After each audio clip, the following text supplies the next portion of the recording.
Assalamu alaikum everyone. Today we are here for these tenses and there are three types of tenses. First one is present, past and future. Now what do you think in these parts or these categories how many classifications are there? There are 4 classifications. In classifications में जो चीज़ें आती हैं वो मैं आपको यहाँ पे लिख के दिखा देती हूँ, ठीक है। फर्स्ट है आपके पास इनडेफिनिट टेंस, सेकंड पे आपके पास आ जाता है कॉन्टिन्यूअस टेंस, थर्ड पे आपके पास आ जाता है परफेक्ट टेंस और at the last perfect continuous tense.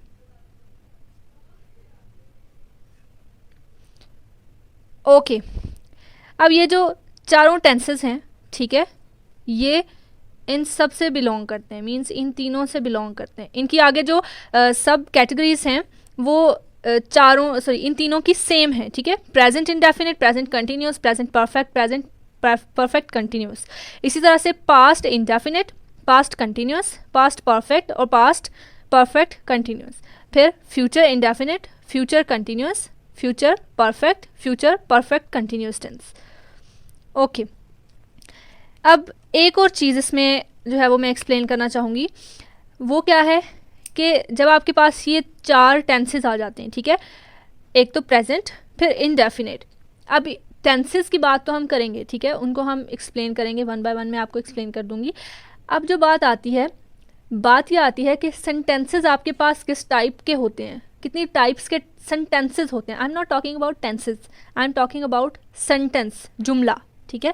जुमले कितने आते हैं और कितनी तरह के आते हैं? आपके पास जो जुमले आते हैं वो 3 तरह के आते हैं। एक तो आपके पास आता है सिंपल, या जिसको हम अफर्मेटिव सेंटेंस भी कहते हैं। सेकंड आपके पास चीज़ आती है नेगेटिव, ठीक है, किसी भी तरह का नेगेटिव सेंटेंस आ सकता है, और इंटेरोगेटिव सेंटेंस आ सकता है, ठीक है। अब जो आपका सिंपल टेंस या अफर्मेटिव है उसमें क्या चीज़ आती है, उन चीज़ों को भी हम एक्सप्लेन करेंगे, ठीक है। अब जो ये हैं इसमें आपके पास सिंपल या अफर्मेटिव सेंटेंस आता है, ठीक है। उसके अलावा हमारे पास आ जाता है नेगेटिव सेंटेंस और हमारे पास आता है इंटेरोगेटिव सेंटेंस, ठीक है। इन चारों में हमारे पास यही सेंटेंसेस रिपीट होते हैं, ठीक है। अब क्या है कि जो आपका सिंपल या अफर्मेटिव सेंटेंस है ये नॉर्मल जो आपका सिंपल सेंटेंस होता है, ठीक है। नेगेटिव सेंटेंस क्या है, जो कि जिसमें आप किसी चीज़ से इनकार कर रहे हैं, नॉट जिसमें इंक्लूडेड होता है, वो सेंटेंस आपका होता है नेगेटिव सेंटेंस। अब इंटेरोगेटिव सेंटेंस क्या होता है? इंटेरोगेटिव सेंटेंस होता है क्वेश्चन मार्क वाला सेंटेंस, ठीक है। क्वेश्चन सेंटेंस जो होता है उसको हम क्या कहते हैं? इंटेरोगेटिव सेंटेंस कहते हैं। तो वन बाय वन हम इन सब को देखेंगे, ठीक है। आज की जो भी वीडियो है मैं इसमें आपको प्रेजेंट इंडेफिनिट टेंस को एक्सप्लेन करूंगी इन तीनों सेंटेंसेस के साथ, ठीक है। तो हम स्टार्ट कर लेते हैं प्रेजेंट इंडेफिनिट से।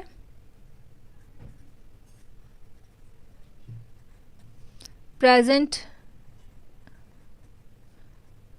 इंडेफिनिट टेंस, ठीक है। अब इसमें हम सबसे पहले जिस सेंटेंस के बारे में बात करेंगे वो सेंटेंस होगा इंडेफिनिट, ठीक है। प्रेजेंट इंडेफिनिट टेंस है। अब सेंटेंसेस की तरफ आएंगे, लेकिन सेंटेंसेस की तरफ आने से पहले हम ये देख लेते हैं कि इस टेंस की उर्दू में पहचान क्या है, ठीक है। उर्दू में पहचान क्या है वो देख लेते हैं। अब इस टेंस की उर्दू में जो पहचान होगी वो क्या होगी? अब उर्दू में इसकी जो पहचान है वो है कि जो उर्दू का सेंटेंस होगा उसके एंड पे या तो अलिफ आएगा, या छोटी ये आएगी, या फिर बड़ी ये आएगी, ठीक है। ये इस टेंस का जो है वो उर्दू में पहचान है, ठीक है। या तो अलिफ, या छोटी ये, या बड़ी ये, ठीक है।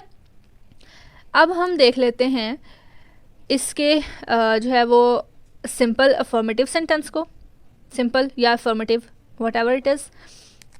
पहले हम देख लेते हैं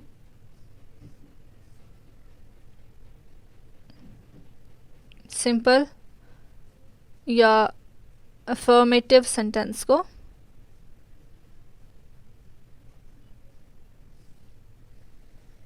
ठीक है, अब इसमें आपके पास जो है वो आ जाता है एक स्ट्रक्चर। ठीक है, एक स्ट्रक्चर आपका जो है वो फॉलो होता है, मींस कोई भी सेंटेंस है उसके लिए। ठीक है, तो सिंपल और अफर्मेटिव सेंटेंस के लिए जो आपके पास स्ट्रक्चर है, मैं यहाँ पे साथ साथ लिखती भी जाती हूँ।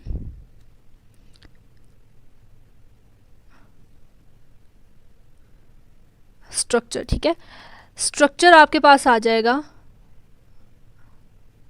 सब्जेक्ट, सब्जेक्ट के बाद आपके पास आ जाएगा वर्ब की first form plus object and then full stop. This will be the structure for simple affirmative sentence, subject, verb and object. ठीक है, अब इसमें एक चीज़ मैं आपको एक्सप्लेन करती जाऊँ कि मोस्टली जो भी स्टूडेंट्स हैं उनको एस और ई एस का यूज़ नहीं आता। ठीक है, सिंपल सेंटेंस में उन्हें ये नहीं पता चलता कहाँ पे एस यूज़ करना चाहिए, कहाँ पे नहीं यूज़ करना चाहिए। ठीक है, तो ये चीज़ मैं आपका या एक कंसेप्ट जो है आपका क्लियर करती जाऊँ। कहाँ पे आप यूज़ करेंगे, एस और ई एस यूज़ होता है वर्ब के साथ। ठीक है, अब जिन लोगों को सब्जेक्ट, वर्ब और ऑब्जेक्ट के बारे में नहीं पता, सब्जेक्ट आपका होता है कोई भी नाउन, कोई भी नेम। ठीक है, मीन्स कोई भी नाउन आपका सब्जेक्ट में यूज़ हो सकता है।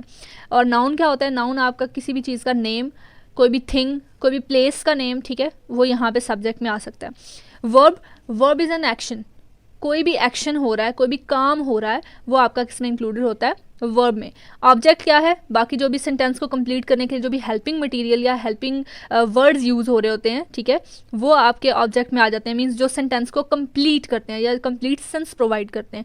ठीक है, अब हम जिस टॉपिक के बारे में बात कर रहे थे वहाँ पे चलते हैं वापस। एस और ई एस, एस और ई एस लगता है आपका वर्ब के साथ। अब सब्जेक्ट या वर्ब दोनों में से किसी एक चीज़ का प्लूरल होना ज़रूरी होता है। ठीक है, आप ये समझ लें ज़रूरी होता है, मीन्स अगर आपका सब्जेक्ट सिंगुलर है तो आपका वर्ब प्लूरल होगा, मीन्स वर्ब के साथ एस और ई एस यूज़ होगा। इसी तरह से अगर सब्जेक्ट प्लूरल है तो आपका वर्ब सिंगुलर होगा, वर्ब के साथ एस या ई एस यूज़ नहीं होगा। ठीक है, यहाँ पे मैं साइड पे हेल्प बॉक्स में लिख भी देती हूँ, हेल्प बॉक्स में मैं इस चीज़ को मेंशन कर देती हूँ कि आप एस या ई एस का यूज़ कब करते हैं, कब करते हैं जनाब, जब आपका जो सब्जेक्ट है अगर तो वो सिंगुलर है तो आपका वर्ब क्या होगा, प्लूरल होगा। ठीक है, और अगर सब्जेक्ट प्लूरल है तो आपका वर्ब जो है वो सिंगुलर होगा। ठीक है, अब इसको हम इस तरह से ज्वाइन कर लेते हैं ताकि आपको अंडरस्टैंडिंग हो जाए। अच्छा,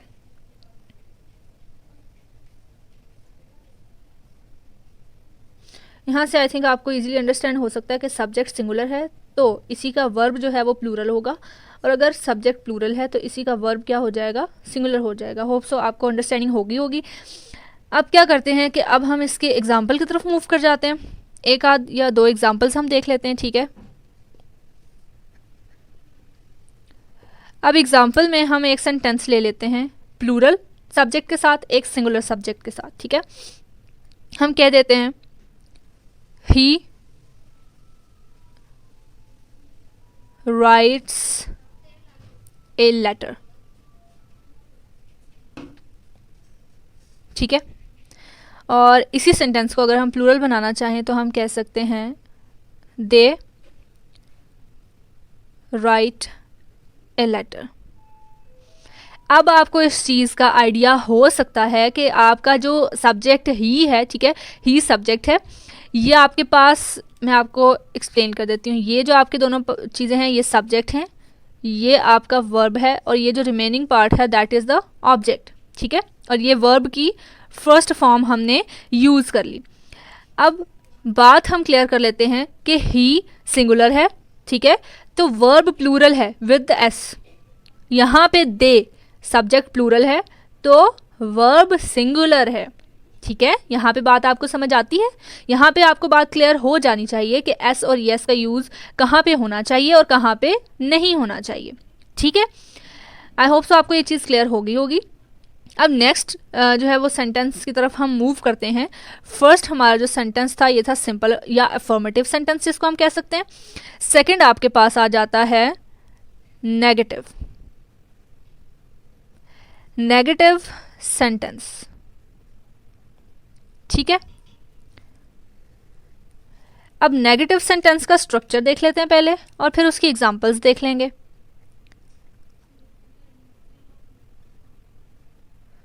ठीक है, अब इसका स्ट्रक्चर क्या होगा? स्ट्रक्चर में सबसे पहले आ जाता है सब्जेक्ट, उसके बाद आ जाता है हेल्पिंग वर्ब, ठीक है। हेल्पिंग वर्ब के बाद आपके पास नेगेटिव सेंटेंस है तो नॉट यूज़ होगा, और नॉट के बाद वर्ब की first form plus object, full stop, ठीक हो गया।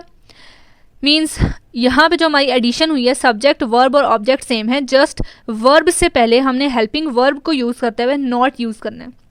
Now the question is what are the helping verbs used in present indefinite tense. अब प्रेजेंट इंडेफिनिट टेंस में आपके जो हेल्पिंग वर्ब्स यूज होते हैं that are do and does, ठीक है। ये था आपके पास हेल्प बॉक्स।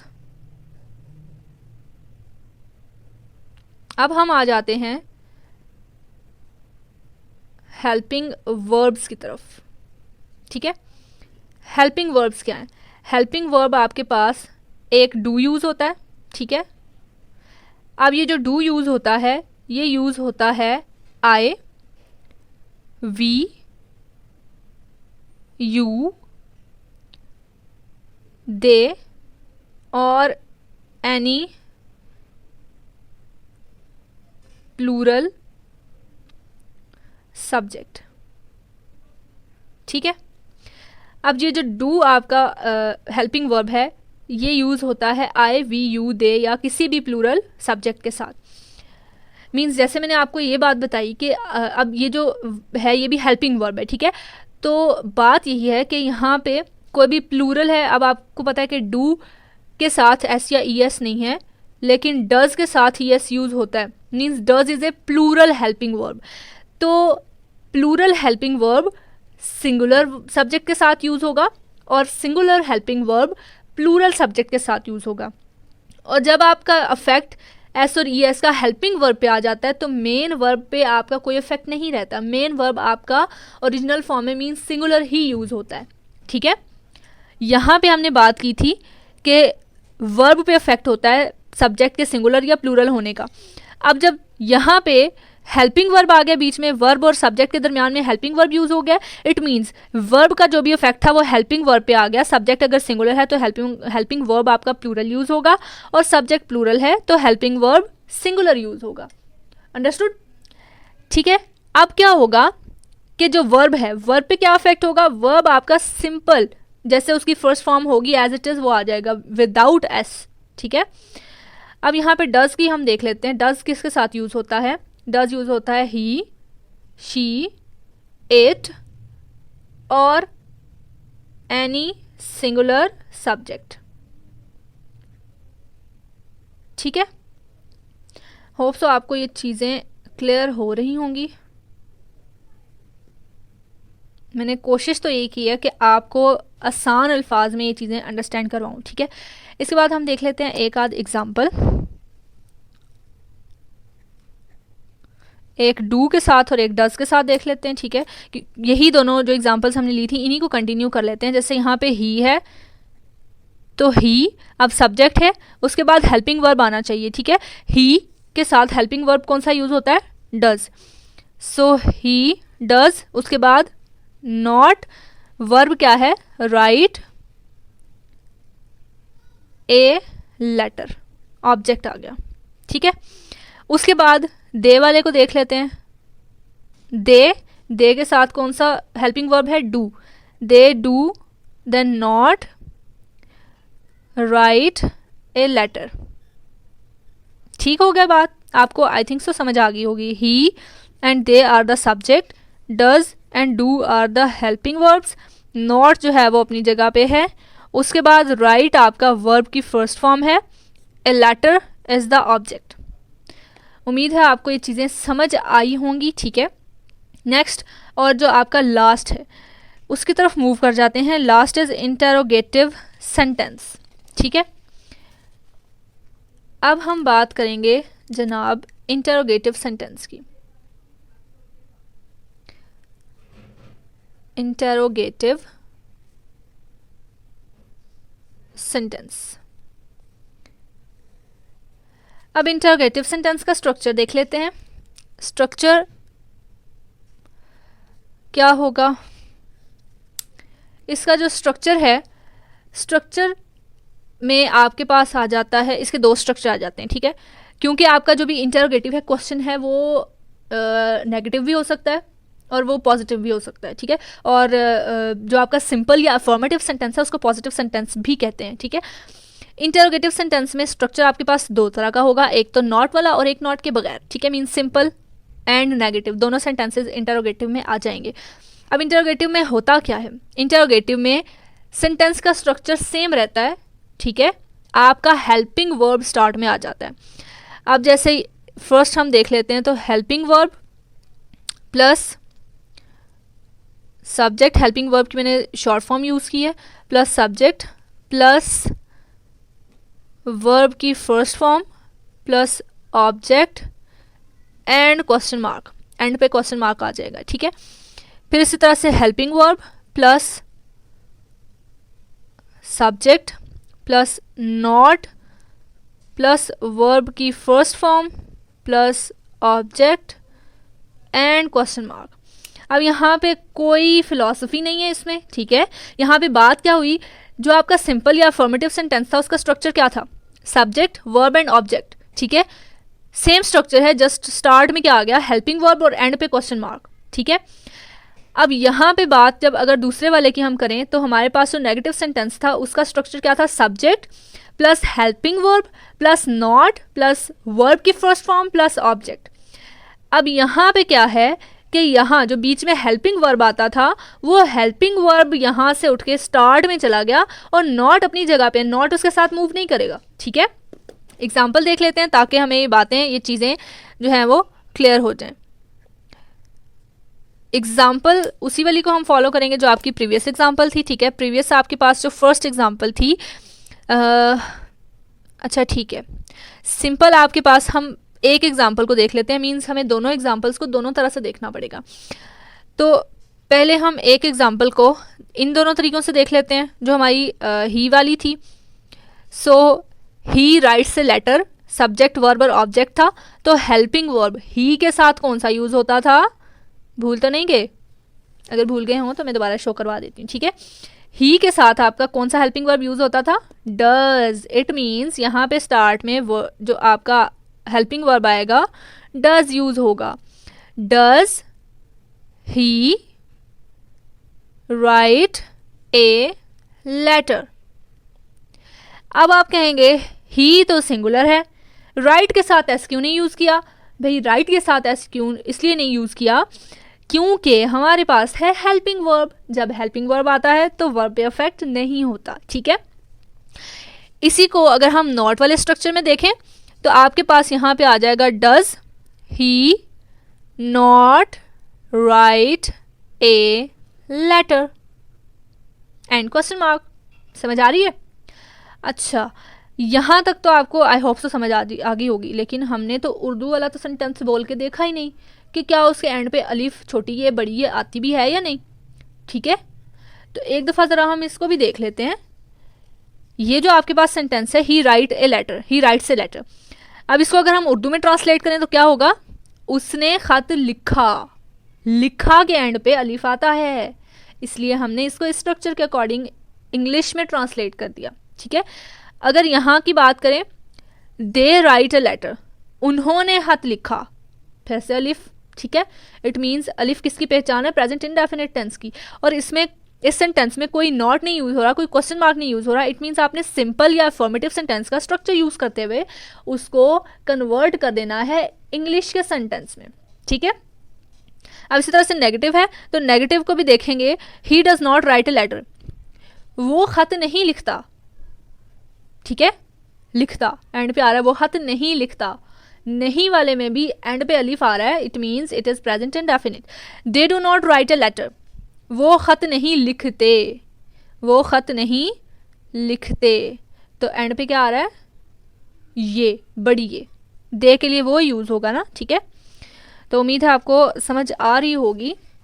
फिर इसी तरह से अगर हम इंटरोगेटिव सेंटेंस की बात करते हैं, तो इंटरोगेटिव में अगर हम इस वाले को कन्वर्ट करते हैं उर्दू में, does he write a letter, क्या वो खत लिख रहा है या नहीं, सॉरी मैंने गलत कर दिया, does he write a letter, क्या उसने खत लिखा,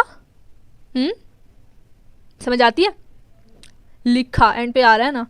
फिर इसी तरह से क्या उसने खत नहीं लिखा, ठीक है, ये आपके पास इस तरह से ट्रांसलेट होगा।